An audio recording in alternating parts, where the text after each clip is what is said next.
Howdy, howdy, good morning. Who's ready for a Christmas puppy update? Now, if you don't know what I'm talking about, my 7-year-old daughter, Eiley, asked Santa for a puppy. Don't believe me? Here's the list. I shared this a couple weeks ago on these lives. It says, to Santa from Eiley, I want a puppy, and I want everything a puppy needs. That's right here. Well, over the weekend, I drove up to Fort Worth and saw a 2-month-old black lab.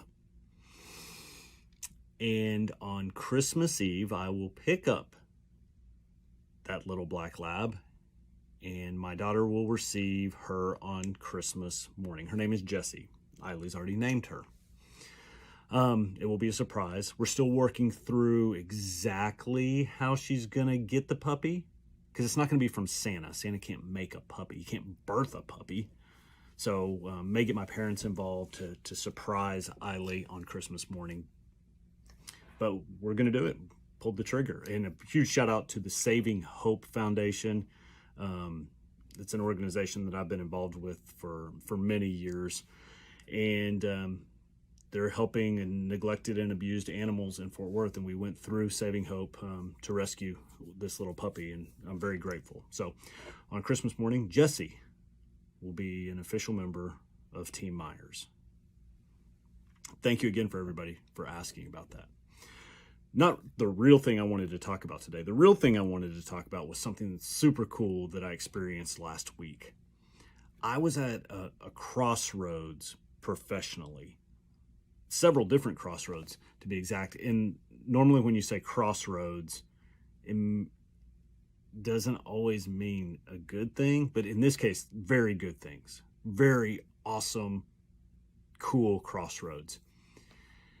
And there was a day where I had a couple of these crossroads present themselves, and I didn't know what was going to happen. If doors were going to be closed, if doors were going to be opened, I didn't know.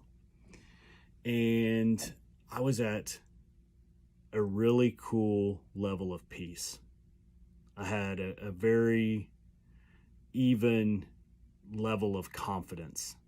Not that it was going to get done or everything was going to be a slam dunk, but I was confident with whatever happened. I was at peace with whatever happened. And to be honest with you, I attribute that to my faith, to my relationship with God. And I say this all the time on here. If I share about spirituality or faith, I'm not shoving it down your throat. I'm just speaking from my heart and how it's impacted my life. And I realized last week when those two crossroads presented themselves, one had to do with a client with my community podcast. The other one was a potential opportunity of turning what I do into a TV show. And again, I was comfortable either way. If God closed the doors, I was okay with it. If God opened them, wide open and said, let's go, I was okay there as well. If he just kept it cracked and I had to, take a deep breath and wait just a second, I was okay with that as well. Again, a really cool level of peace and confidence, and had everything to do with my faith. Now, I was going to share this also with you guys. I don't know if I've shared this before, is what I envision when I pray.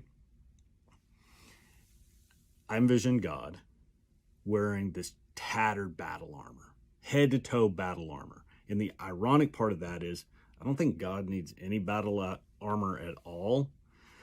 But in my mind, that's what he's wearing. And he's handing me this really awesome, powerful sword. And again, the irony there is that because if I'm following God, I don't need a sword, right?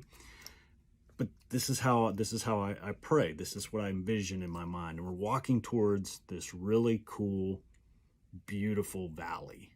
Now, we got a long way to go to get to that valley. A lot of lefts and rights and ups and downs and good and bad. But we're headed towards that valley. And I don't know what that valley represents. Maybe heaven. I don't know.